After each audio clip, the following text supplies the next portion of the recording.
ከዛ እንደዛ ስል በ14 ዓመቴ ነው ልሻለሁ ልጆችን ለትኩት እና የመጨረሻ ልጅ በ17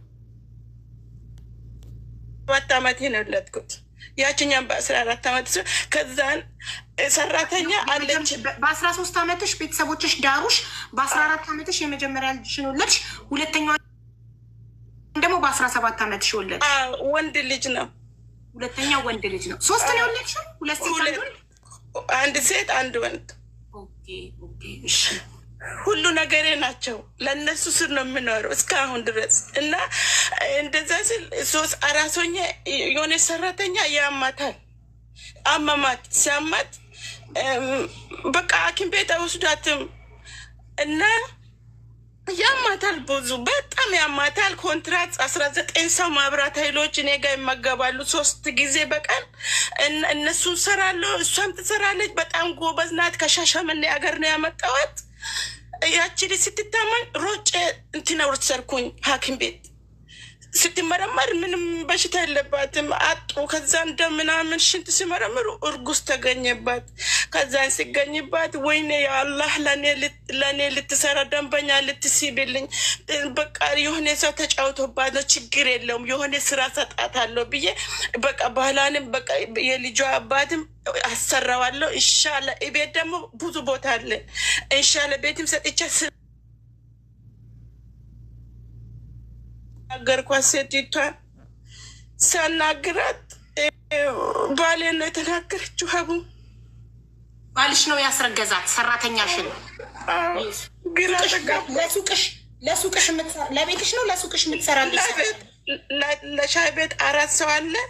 ሱቅ እኔና ባሌ ብቻንን የምንሰራው እና ቤት በቃ በጣም አቅርቤ እንትን አድርጌ የሆነ አጭር ልጅ ናት። በቃ ታታሪ ቀልጣፋ ነች። በቃ አቅርቤ ከኔ ያረኳት ነች፣ ግን እየከፈልኳት። እሱን ስትናገር ግራ ገባኝ። እስከ ዛሬ ግራ ይገባኛል። እስከ ዛሬ አሁን ድረስ እና ስትጠይቂያት አንዳቸው ሰራተኛቸው ነው ያበላሿት ብለሽ ስትጠይቂ ባልሽ እንዳስረገዛት ነገረች። እኔ ደግሞ ካስተመሮቼ ያበላሿት መሰለኝ። በቃ ለእኔ ስትሰራ በቃ አላደለ በቃ አዘንኩ ብዙ። በቃ ለእኔ ስትሰራ ይህን እናት በቃ ይዞሽ አለው ከአንቺ ጋር ኢንሻአላ ያለኝን ሁሉ በቃ አልኳት፣ አበረታተዋት። ችግር የለም ስራም ሰጥሻለሁ፣ ለራስሽ ግልም ሰጥሻለሁ ብዬ በቃ ጠዋት ቀኑንም አረሰም እሁድ ነው ጠየቅኳት።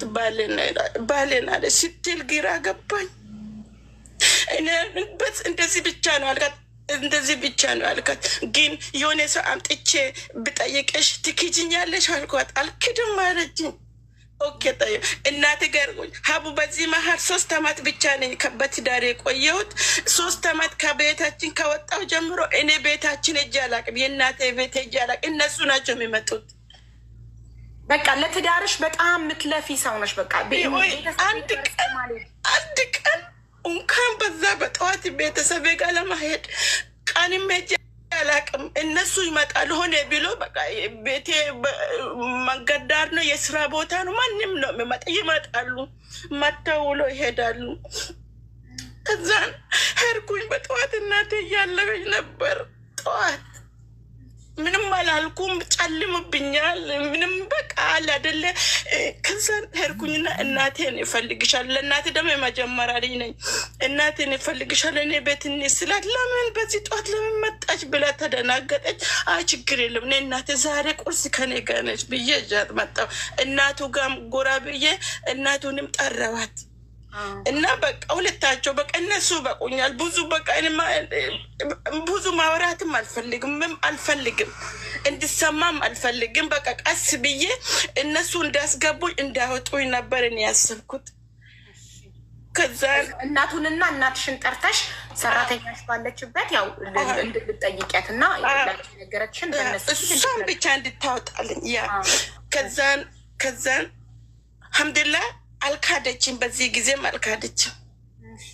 ነገረቻቸው፣ ሰማ። እሱም መጣ ባልሽ እናትሽ እናቴና እናቱ ብቻ ነኝ ነው የጠራሁት። ግን እዛ ሱቅ ውስጥ ስለምናወራ መጥቶ ቆሟል። እኛ ላየንም፣ በውስጥ ነን። ተደብቆ እየሰማ ነበር ባልሽ። ሰማ። ሀቡ በዛ ወጣ፣ በዛ ተመለሰ፣ አልመጣም፣ ጠፍቶ ቀረ። ሰማና ሰራተኛ ባልሽ ሰራተኛ እንዳስረገዘ ስታውሩ ሰምቶ ጠፍቶ ቀረ። አልካድም፣ አልማለም፣ ፊቴን መላየኝም፣ በድምፅ ብቻ በዛው ሄደ።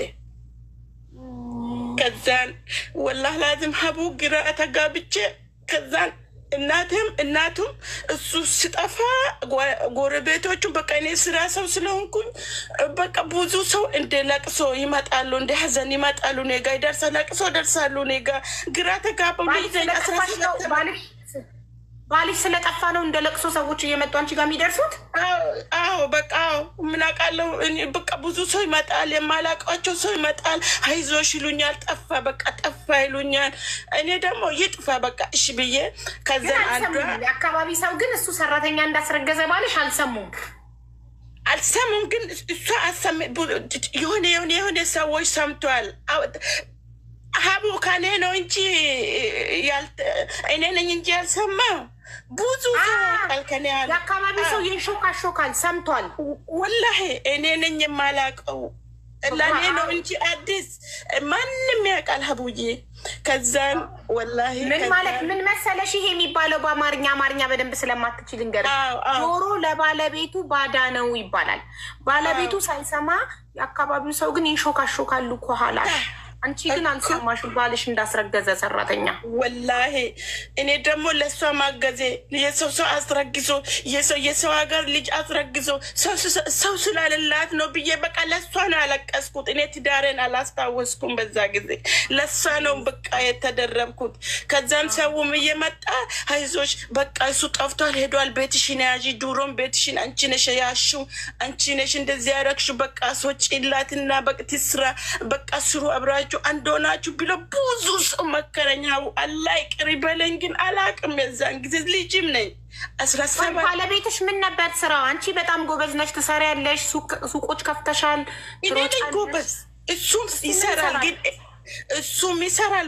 ብዙ ስራ ነው የምሰራ። ቡና አለ፣ ቡና ማሽን ይከካሉ፣ ከዛን ወደ አዲስ አበባ ጭናሉ። ከዚህ በቃ ብዙ ስራ ነው የምሰራ። ከዛን ሀቡ ጎበዝ ነሽ፣ አንቺ ጎበዝ ነሽ፣ እድለኛ ነሽ ምና በቃ በአንዴ ነው ተለወጥ ነው ሀቡ በኦላላ ምንም። በዚህ መሀል እኔ ምንም ለራሴ ለሆደ ምንም አላረግም። ውላ እኔ የሚቆጨኝ እስከ ዛሬ የሚበቀላት ለመብላትሽ ነው የሚቆጭሽ እስከ ዛሬ ምታልቅ። ስሙ በደንብ አንዴ ልንገራቸው፣ ስሙ በደንብ። እኔን ሆዳም ትበያለሽ ትሉኛላችሁ። አሁን በወጣትነታችሁ ካልበላችሁ እንደሷ እንደዚህ ይጠፍታችኋል። በነበራት ለራሷ ሳትበላ ነው ስትቆጥም ለትዳሯ ለምኗ ለሰው ለራሷ ሳትሆን ለሰው ነው ስትሆን የነበረው። ወላሂ ብር ባላችሁ ሰዓት ለራሳችሁ ብሉ፣ ጠጡ፣ ዘንጡ። ለራሳችሁ ራስ ላይ ያፈሰሱት ነገር አይቆጭም። አቡ ብር ማታ ነው የሚቆጥረው ብዙ ብር፣ ግን የት ምን እንደምጠቀሙበት አላውቅም። ማስቀምጣለሁ፣ የምቀመጥ ቦታ አለ። ማታ የሁለቱንም ቦታ ቆጥረን እናስቀምጣለን። እቃ ደግሞ በሳምንት ብመጣም ችግር የለውም፣ ተደውሎ ነው የሚመጣ። የሱቅ እቃ እንደዚህ በቃ በመኪና ነው ከሮብ የሚመጣው እና በቃ ሂሳቡን ከፍዬ ሌላ መሰብሰብ ብቻ ነው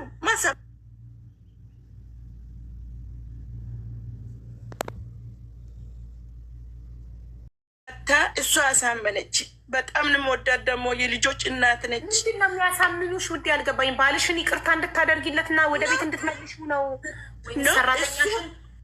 እሱ ጠፋ ሄደ። በቃ ቤትሽን ያዥ፣ ለልጅቷ አስወርጅላት፣ ተቀጠለኝ። በቃ ሰራተኛሽን ባልሽ ያስረገዳትን ሰራተኛሽን አስወርጅላትና አብራችሁ ህይወት ቀጥሉ ከሰራተኛሽ ጋር። ባልሽ በቃ ሄደ ጠፋ እና ላይፍሽን እያሉ ነው የሚመክሩሽ። አዎ አቡ እሺ አሁን ገባኝ። ከዛን አቡ ኦኬ ብዬ ዶክተሮቹ ምን ጋ ምሳ ይበላሉ። ስመጡ አማከርኳቸው። አይዞሽ አሉኝ፣ አምጫት አሉኝ። አቡ ይዣት ሄድኩኝ። በጠዋት ቀኑንም ማስታወሳለሁ። እሮብ ዕለት ነው። እሑድ እሱ ቀብቶ ኢሮብ ነው ያሳመኑኝ። በቃ ከዛ ጋር ዝም ብሎ ልጅነትም አለ። ዛሬ ቢሆን አላረግም። ከዛ ነው ሄጄ አስወረጥኩላት 700 ብር ከፍዬ እስከ ቤት ድረስ አምጥቼ አጥሚት ሰርቼላት ምን ብዬ ቆጫልን። ሀቡ መጣ፣ በ3ኛ ቀን መጣ። ሰውየው መጣ ተመልሶ። እሷ ሞተች። እሷ አስወረድንላት። መጣች ቤት። ጽንሱ ከወረደ በኋላ ከ3 ቀን በኋላ መጣ ማታ። ባልሽ መጣ ከ3 ቀን ሰራተኛሽ ጽንሱን ካስወረድሽላት በኋላ ባልሽ መጣ በ3ኛው ቀን መውረዱን ሰምቶ ነው የመጣው። በቃ ኢንፎርሜሽን አለው። የሆነ ሰው አስቀምጦ ነው የሄደው። እነዚህን ሁሉ ሰው እሱ ነው ላከብኝ። አቡ ግራ ተጋባው። እሺቲ ብቻ ነው የለበስኩት። እንደዚህ እንትን ሽንኩርት ከታትፌ ነገ ጠዋቱን ሁሉንም ነገር አዘጋጃጅቼ ሁሉንም ልጡንም አቡክቼ እንትን ብዬ ደጅ እያጸዳው ነበረ። መጣ። ሲመጣ መጠረጋ ይዣለሁ። እንደዛ ነው በቃ። ከሱ ጋር ለመጨቃጨቅ አልፈልግም። እንደዛ ውጭ እንደነበርኩኝ የጎረቤት አንኳክቼ አደርኩኝ። ማለት ጎረቤት አንኳክቼ አደርኩ ማለት ባልሽ ውጭ ያለሽ ከገዛ ቤትሽ? እሱ አላስወጣኝም። በቃ እሱን አለማየት። ኦኬ፣ እሱን ላለማየት ቤት ሲገባ እሱ ቤቱን ጥለሽለት ወጣሽ፣ ጎረቤት አደርሽ። ውጭ ነበርኩኝ። ውጭ እያጸዳው ግቢ ታውቂያለሽ፣ የሀገር ቤት ግቢ ትልቅ ግቢ እየጠረግሽ ነበር። ደጅ እየጠረግሽ ነበር። ደጅ እየጠረኩ ነበር። በሱ መጠረጋ እንደ ያዝኩኝ በቃ ደርቄ እንደዛው ጎረቤት ሄድኩኝና ሀተ መጥረጋ ብዙ ጊዜ ከኔ ጋር ቆይቷል። አላስታወስኩትም። እዛን እጅ አድሬ ጠዋት ሰብስቤ ትላልቆች ሽማግሌ ሰብስቤ እኔ ምንም ማለት አልፈልግም። ልኪት ነው አሁን ጽሑፍ እየታለ ልኪት ነው። ልጅቷን ሊያስመረምራት ዋዩኒ ዘበት ቲሹ ኖ ኖ ኖ ኖ ኖ ቲሹ መጫወት አይደለም። only one tissue. You can't take paper instead of tissue. Give me the tissue. I will give you paper. ይቅርታ ልጄ በጣም ቲሹ በጣም ችግር የለውም ችግር የለውም። አራኛለች ያው ቲሹ I will give you. You can use this paper. You can cut this. Okay? Is that the same one? No need. Daddy said, I asked Daddy. He said we don't need it. Take that one and close the door with me. ይቅርታ ከዛን አይዞሽ ችግር የለም ማለት ነው። ዛሬ እኔ አልሐምዱሊላህ አላህ ጥሎ አይጥልም። ቀጥተኛ ከሆንሽ ትላንት ላይ ነን አልጨረስንም። አትቀላቂ ትላንትና ሽማግሌ ጠዋት ተነሳ። ያቆምነው ጠዋት ሽማግሌ ሰብስበሽ ምን አደረግሽ? ሽማግሌ ሰብስቤ ትላልቆቹን ሽማግሌ ሰብስቤ ቤታቸው ሄጄ ሁላቸውንም ጠርቼ በቃ እኔ ምንም አልፈልግም፣ ምንም እንድፈታኝ ነው የምፈልገው ያልኩት። በዚህ መሀል የ3 ወር ልጅ አለኝ። ወንዱ ልጅሽ ማለት ነው? ወንዱ ልጅሽ 3 ወሩ ነው ወላሂ 3 ወሩ። ከዛ በቃ እንድፈታኝ ነው የምፈልገው። ምንም አልፈልግም፣ ምንም ጭቅጭቅ አልፈልግም። በቃ ገባኝ። ልጅቱ ስለወረደላት ውሸታን ነው ለማለት ነው። አላስረገዝኩም የውሸቷን ነው ለማለት ነው ተመለሰው። እናቴ ጎረቤት ሁሉም ሰው እንትን ብሎ ሸውዶኝ እንዳስወጣላት አድርጎኝ እሱ መጣ። ከዛን አሁን እኔ ውሸታም ሊሆን ነው ሆንኩኝ። ሁሉም እንድታስወርድ የመከሩሽ ምንም አይነት ማስረጃ እንዳይኖርሽ እና አንቺ ውሸታም ለማስባል ነው። ወላሂ ሀቡ በሙስሊም ከዛን እኔ እሱ ካደ፣ እኔ ደግሞ በቃ ከካዲ ጋር ምንም በቃ አልኖርም። በቃ ፊታኛ አልኩት አልፈታም አለ። ሀቡ በሙስሊም ኒካ ሴት ልጅ ካወረደች ምንም ይዛ አትወጣም። ምንም ሀታ እየለበሰችው መላብስ ልብስ እንኳን ታወልቃለች። በገዛ ንብረትሽ አንቺ አይደለሽ እንዴ ለፍተሽ ሱቁን የከፈትሽው? እኔ ነኝ ያመጣው። ግን ራሷ ነች ጠግባ የምትወጣ ይላሉ። ሰው አይረዳሽም እና እንትንም አለ ሰውም አላቸው። በቃ አለ አይደለ እሱን በቃ ገዝቷቸዋል እነሱን። ከዛም የገዛ ቤተሰቤ እንኳን አልተረዳልኝ። በቃ ለልጆች እነሱ ደግሞ አውቃለሁ ለልጆቼ እንዲኖር ነው ለልጆች ስል ለልጆችሽ ብለው ትዳርሽ እንዳይፈርስ ብለው የማገጠ ባልሽን ሰራተኛሽን ያስረገጠ ባልሽን አስወርጂላትና ቀጥይ ህይወት ብለው መከሩሽ። ሄደሽ ካስወረድሽ በኋላ እሱ መጣ። የዛን ሁለት ማሳ መጣ። የዛን ሁለትሽም ተመሳጥረዋል ማለት ነው ከእሱ ቤተሰብ ጋርና ከአካባቢ ሰው ጋር። ሀቡ እንትን ያልኩኝ ፖሊስ ጣቢያ ያልኩኝ እምቢ ስል ሽማግሌዎቹ እምቢ ስላቸው ትዋሻለች ስላቸው ፖሊስ ጣቢያ ያልኩኝ። ፖሊስ ጣቢያ ደግሞ እንትን አምጫሉኝ እንትን ምስክር ሀቡ ምስክር የለም ማንም ይባል። ልጅቷ አለች ቤት ከኔ ቤት ናት። ልጆቹን ይዛለች እኮ እና ይመስክርልኛል። የእሷ ምስክር አይሆንም? አዎ አስረግዞኛል። አስወርጅ ነው የእሷን ስም አይጠሩም እንትኖቹ ፖሊሶቹ። በቃ ከሱ እሱ እንዳስረገዛትና እሱ ማፍታት እምቢ እንዳለሽ ማስረጃ አንጪ፣ ምስክር አንጪ፣ 3 ሰው አንጪ፣ 4 ሰው ሀቡ ማንም እምባል ሀታ እናት እምቢ አለች። ዶክተሮቹ እርግዝና ማስወጣት በህግ ያስጠይቃል። በህግ ስለሚያስቀጣ አልመሰክርም አሉ። አረተውኝ ነው በውስጥ ነው ያስወጣውላ። ከዛም በቃ ምን ማድረግ አለብኝ? በቃ አሁንም ሌላ ሽምግልና ሌላ እንትን ቤት አልቻቸው ራሴን መፍታት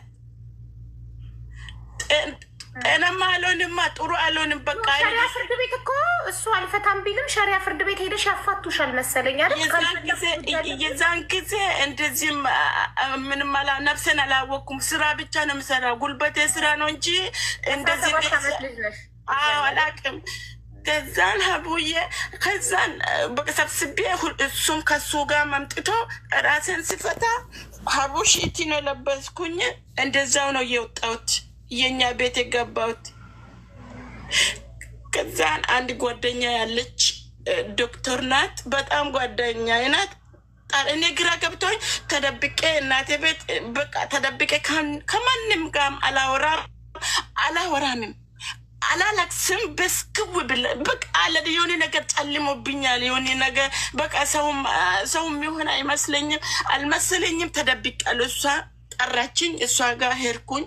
ዶክተር ያቺ ዶክተር በጣም ባለውለታዬ ናት። ከድጃ በቃ አሁን የሆነ ቦታ ሂጂ አለች። እኔ ልክሻለሁ ትሄጃለሽ አለች። አንቺ ጠንካራ ሰው ነሽ፣ የስራ ሰው ነሽ።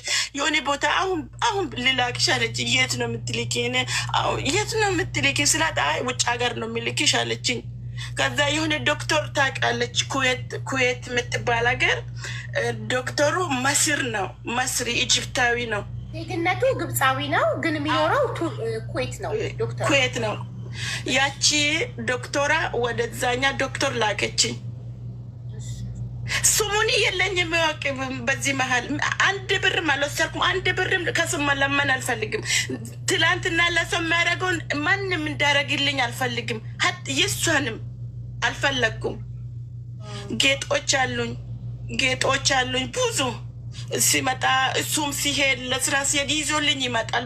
በሱ እያታለለኝ እኔም በሱም እየታታለልኩ በቃ ነው የምሰራ ድሮ። ከዛን አንድ ጌጥ 300 ብር ነው የሻጥኩት። አንድ በቃ የሆነ ዕቃ ደስ የምትቀር ማለት ወርቅ ነው አይደል? አዎ ወርቅ። ኦኬ ወርቅ ይገዛል። 300 ብር ሽጫት ሄድኩኝ አዲስ አበባ ሄጄ 500 ብር እንትን ፓስፖርት አወጣው። ድሮ የዛን ጊዜ በሳምንት ነው የምሰጠው ፓስፖርት። ከዛ አላህ ረዳኝና ሄድኩኝ ኩዌት። ሲሄድ በጣም ቀልጣፋ ነኝ፣ ጎበዝ ነኝ። ሴትዮታም ዶክተር ናት፣ እሱም ዶክተር ነው። እንትን አላቸው መሀል የሙተሰላት ይላሉ፣ እንትን ስልክ ወደ ሌላ ሀገር የሚደወለው እንትን አላቸው። ስልክ ቤት ቀጠሩኝ፣ ሰራሁኝ። 2 ዓመት ይኸውልሽ፣ 2 ዓመት ሰርቼ። የት ሀገር ነው ስልክ ቤት የቀጠሩሽ? ኩዌት ሀገር። ኦኬ 2 ዓመት ሰርቼ ፍሪ ቪዛ አግኝቼ፣ ይሄኛ በጠለብ ነው። ፍሪ ቪዛ የስዑዲ ሲያገኝ ኢትዮጵያ ሄድኩኝ። ሲሄድ ደግሞ 100,000 ብር ይዤ መጣሁ። ያቺ 100,000 ብር የዛሬ 2 ሚሊዮን 3 ሚሊዮን ትሆናለች። ብዙ ነገር ነው የምትገዛ የዛን ጊዜ። ከዛን ያችን ፍሪ ቪዛ እዛ ያለው ከፍዬ 100,000 ብር ይዣት መጥቼ እንትን ገዛ መሬት ገዝቼ ሄድኩኝ። ልጆችሽ ማን ያዘልሽ? አንቺ በዚህ መሀል የልጆቼን ልንገርሽ፣ ልጆቼን አውራሳውኝ ልጆቼ የዛን ጊዜ ወሰደ፣ ለሱን የተሰጣም። ኦኬ እሱን የወሰደው። ኦኬ ወላሂ ሸሪያ ፍርድ ቤት የምታወሩ ሰዎች ኮመንት ላይ እሷ በፍርድ ቤት እንጂ በሸሪያ ፍርድ ቤት አይደለም የተፋታችው። ስለዚህ በራሴ ነው የተፋታው፣ በሽማግሌ በሽማግሌ ራሴን ራሴን ነው የፈሰጥኩት። በቃ ከላስ እኔ አልፈልግም የእሱ ንብረትም ከሱም ከምንም ነፃ ምንም አልፈልግም ብላ በለበሰችው ሽቲ ነው የወጣችለት። ግን ማለት ነው አንቺ ቤትሽን ንብረትሽን ጥለሽለት ስትወጪ እሱ ሰራተኛሽን አግብቶ መኖር ጀመረ ወይስ? ቆይ እሱ ረሳውኝ። እሱን ልንገርሽ፣ ይቅርታ ወላሂ ረሳ አደባለለኩት። እንትን ሲሄድ ቪዛ ተዘጋጅ ስዝረጋጅ ልጅቱ ጋር ደወልኩኝና እኔ ራሴ ልጆች ከልጆቼ አንቺ ነሽ ያወጣሽኝ፣ እንኳን ልጆቼ ለማንም የሚሆን ሰው ነበርኩኝ። የብዙ ሰው አፍ ነው ዘጋሹ። ልጆቼን አደራ ብያት ነው የሄድኩኝ። እናታ ጋም ደውዬ ልጅሽ ነች ከኔ ቤት ያስወጣችኝ፣ ልጆቼ ጋር እንድትኖር እርጅኝ አልኳት እናቷ። ስለዚህ አንቺ ራስሽ ፈቀድሽላት ማለት በቃ ሲጀምር ባትፈቅጂላትም ኦልሬዲ ቤት ውስጥ ናት። ከዚህ ያስረግዟታል፣ አዲስ ነገር የለም፣ አብረው ይኖራሉ። አንቺ ግን ደውለሽ በቃ ልጆቼን አደራ አልሻት። ልጆቼን በደንብ ነው ያዘችልኝ። እኔ ውለታዋን አልረሳም። ልጆችን ትምህርት ቤት እኛ ጋር ይዘንባል። ትምህርት ቤት አደርሳቸዋለሁ ታመጣ። እኔ ደስታ ልጆች ብቻ ናቸው። ምንም የፈለገ ነገር ይጥፋ፣ የፈለገ ለልጆቼ አንድ ቀን ስለ ልጆቼ ጥሩ የሚያወሩልኝ ሰው ካገኘ በስልክ ራሱ አቡ እንዴት ደስ እንደምልያ ሰው እንዴት እንደሚወደው በቃ እነሱ ያልሆኑትም ራሱ ቢነግሩ ደስ ይለኛል። እስከዛሽ ለመስማት ስለ ልጆችሽ ዜና ለመስማት ካለሽ ጉጉት የተነሳ ስለ ልጆችሽ የሚያወራልሽን ሰው ሁሉ ትወዳለሽ። ማንም በቃ በልጆቼ ከመጡ ያሱ ዘመዴ ናት። እስከ ዛሬ ራሱ እኔ እስከ ዛሬ አልታደልኩም፣ ከልጆቼ ጋር አልኖርኩም። አይዞሽ። ለሴት ልጅ ለእናት ስስ ብልቷ ስስ ጎኗ ማለት ልጆቿ ናቸው እና ለልጆችሽ ስትይ ነው አንቺ ደውለሽ እሷን ልጆቼን አደራ ያልሻት። በቃ ባሌን ብትወስጂውም ውሰጂው፣ ግን ልጆቼን አደራ ለልጅቷ ቤተሰብ ቤት ሰራሁላቸው 32 ቆቆሮ። ለማን ቤተሰብ? ለልጆቼ ከልጆቼ ጋር እንዳትሄድ ሀቡ ለባልሽ ሚስት የባልሽ ሚስት ልጆችሽን ጥላ እንዳትወጣ ብለሽ እናቷ የረዳችኝ ልጇን ከልጆቼ ጋር እየተቆጣቻት አኖረቻት። ያንቺስ በዛ። ባልሽንም ወስዳ እንደገና ቤት ሰራሽ ለእናትና ለአባቷ። ለእሷ አልሰራውላት ለእናቷ። ለእናትና ለአባቷ ቤት የምትሰሪላት ለምንድን ነው? አልገባኝ። ምን እንዲሆን ነው? ልጇ እንዳትጎዳ፣ ልጆችሽን እንዳትጎዳ፣ ጥሩ እንድትሆን ለልጆችሽ ጥሩ ገዘባቸው። መሬት አላቸው በስቆርቆሮ እጅ ምናምን ብቻ ነው የገዛው የረዳዋቸው ልጆች ብቻ። ከዛን ሀቦ 10 ዓመት አሳደገቻቸው። 10 ዓመት ተጫውቶባት ባህራ እሷንም ጣላት፣ አባረራት። 10 ዓመት ከባልሽ ጋር ኖራ አባረራት። እስከ ዛሬ ምንም አልወደቀችም። እስከ ዛሬ እየተንከራተተች ነው። ግን አልረገምኳትም። በዚህ መሀል እኔ ማንንም ባለጌ ባሌ ነው እንጂ እሷን አንድም ቀን አልተቆጠባትም።